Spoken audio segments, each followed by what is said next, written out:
Salut les geeks et les geekelles, c'est Papa Testavi. Si vous avez suivi un peu mes réseaux sociaux, vous avez dû voir qu'il y a une semaine, j'étais parti voir le film Nick Larson et le parfum de Cupidon.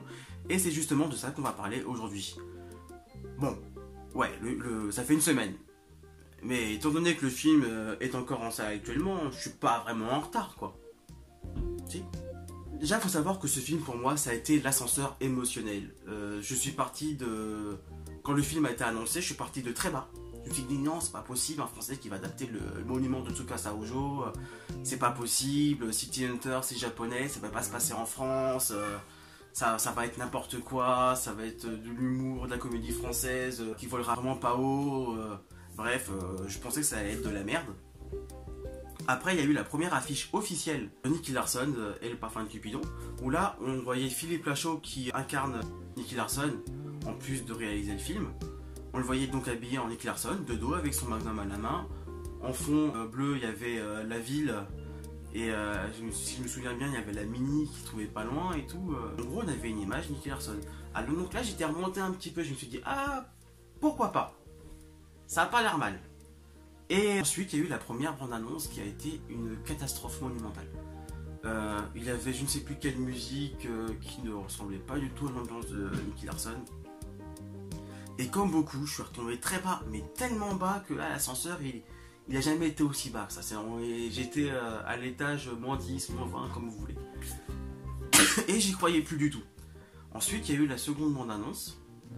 Là, ça a commencé à être un peu mieux. Mais étant donné qu'avec ce qu'il y avait déjà eu avant, j'étais dans du 50-50. Donc étant donné que j'avais envie de laisser sa chance au film, je me suis dit pourquoi pas, je vais y aller et tout. Donc bah, j'y vais. Voilà, j'y étais le jour de sa sortie officielle, pas l'avant-première malheureusement, mais donc je suis parti voir le film. Avec quand même, j'avais pas mal les bouches, je me suis dit est-ce que ça va être bien, est-ce que ça va pas être bien et tout, est-ce que ça va être comme Dragon Ball Evolution. On tombe sur une scène, le tableau, XYZ. Ça fait plaisir. Seconde scène, une scène d'action, on voit Nicky Larson se battre avec quelqu'un de très connu. Je vais pas vous spoiler. Et là, l'action est super bien gérée. On a du bon combat, on a du bon Nicky Larson. L'humour en même temps est là. Les gens avaient peur que ce soit très, très enfantin, comme le Club Dorothée en fait, alors qu'en fait, pas du tout. Ça s'inspire un petit peu de la génération Club Do. D'ailleurs, je vais vous en parler. Mais pas spécialement. Disons que c'est entre l'adaptation animée, version japonaise, et le manga. Savoir que la version japonaise est très édulcorée. Et le manga, justement, c'est très érection sous le pantalon, mais de manière monumentale pour rendre vraiment le côté pervers de Nicky, enfin de Ryo Saeba, très, très présente. Et ça, justement, on l'a bien sûr dans le film parce que ça ne serait pas crédible, mais il y a du sgeg dans le film. Il y a quelques scènes, justement, on le voit, et ils n'hésitent pas à le montrer. Mais c'est fait, ça va être dur de dire ça, mais en fait, c'est très subtil la manière dont c'est montré, en fait. Ça va avec le gag en question. Et justement, l'humour est bien présent. Et le rapport avec le Club Dorothée, c'est justement qu'il y a énormément de clins d'œil à la génération Club Dorothée. Je vais pas vous les spoiler, mais si vous allez voir le film et que vous êtes la génération 80-90 comme moi, vous allez voir pas mal de références à la génération Club Dorothée. Il y en a qui sont plus subtils que d'autres. Ça fait vraiment plaisir. Pour ce qui est des scènes marrantes, justement, ils ont réussi à rendre crédible tout ce qui est scène de massue. Parce que si vous vous rappelez de Nicky Larson, vous savez sans doute que Laura était capable de sortir de je ne sais où un marteau de 100 tonnes pour frapper Nicky Larson et le punir de sa perversité. Et là, bien sûr, elle sort pas un marteau de sa poche, mais elle arrive à choper un marteau de manière crédible et elle n'hésite pas à frapper Nicky Larson avec justement. Et c'est vraiment bien fou, c'est vraiment bien fait. D'ailleurs, on va parler des personnages. J'avais vraiment peur pour Philippe Lachaud justement et en fait il incarne bien Nicky Larson. C'est pas parfait. Disons qu'il n'arrive pas, quand c'est le côté humoristique, il fait très bien la comédie, mais il n'est pas trop excessif. Enfin, il n'est pas à fond comme Nicky. C'est pas assez appuyé. Bien sûr, on lui demande pas de grimper sur la table d'un seul coup, de faire des grimaces, mais il manque un petit truc. Pour ce qui est du personnage de Laura, qui est incarné par Elodie Fontan, là le personnage, c'est le meilleur personnage de tout le film. Le personnage est magnifiquement joué. Elle a vraiment compris le personnage de Laura. Et les scènes entre Nikki et Laura sont juste magnifiques. Enfin, l'échange des deux personnages est vraiment bien mené. Déjà, il faut savoir que Philippe Lachaud et Elodie Fontan, dans la vie, sont ensemble. Je pense que ça renforce pas mal le lien entre les deux acteurs. Mais c'est vraiment bien mené. C'est très bien fait. Il y a aussi le personnage de Mammouth, qui est incarné par, j'ai oublié le nom de l'acteur, mais c'est son premier rôle. Et il a très bien été dirigé par Philippe Lachaud, justement, parce que quand on le voit, tout de suite on se dit c'est Mammouth. Les scènes d'action, les scènes où il passe, où il parle un tout petit peu, tout comme Mammouth, on a le personnage de Mammouth, c'est exactement ça. Restent ensuite les deux personnages qui faisaient peur dans la première bande-annonce, où on se demandait ce qu'ils faisaient là. Donc du nom de Poncho et de Skippy. En fait, ils passent très bien. Ce sont plus des victimes qui font un peu avancer le scénario. D'ailleurs, on va parler du scénario. Le synopsis vite fait. Nicky Larson et Laura ont un client qui leur demande de récupérer justement le parfum de Cupidon. Le pouvoir de ce parfum, justement, c'est que toute personne qui respire ce parfum tombe immédiatement amoureux de cette personne. Dès le début du film, en fait, ce parfum se fait voler. Ils doivent le retrouver tout de suite.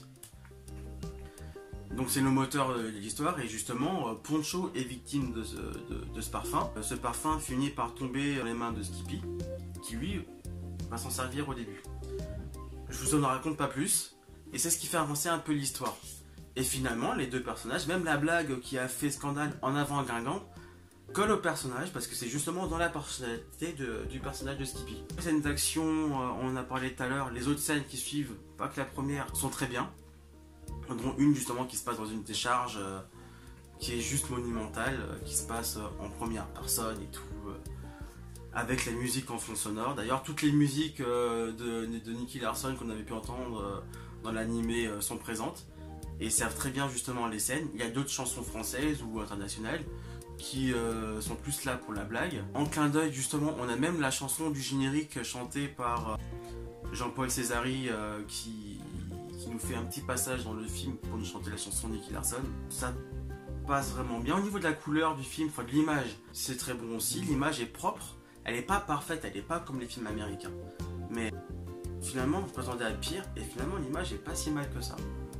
Ça fait film français, mais film français de qualité. Il y a de l'action, il y a de l'explosion, il y a des scènes de cascade, tout comme Nicky Larson. Et en fait, ce que j'ai envie de vous dire, c'est que je vous conseille d'aller voir ce film. Clairement. Le film est bon, le film est drôle, les acteurs ne sont pas si mauvais que ça, bien au contraire. Philippe Lachaud et son équipe ne nous ont pas menti, ils avaient vraiment compris Nicky Larson et ils ont fait un bon film. Alors bien sûr, ça fait bizarre, ils tournent pas au Japon, on n'est pas dans les quartiers tocoïtes, c'est tourné un petit peu à Paris, puis après ils vont dans le sud de la France, c'est clair. Et d'ailleurs, il y a aussi beaucoup de scènes de jour, mais finalement, ça va quand même. Le film reste bon. J'espère vraiment qu'avec ce premier film, qui a des bonnes critiques, qu'ils auront le feu vert pour en faire un deuxième.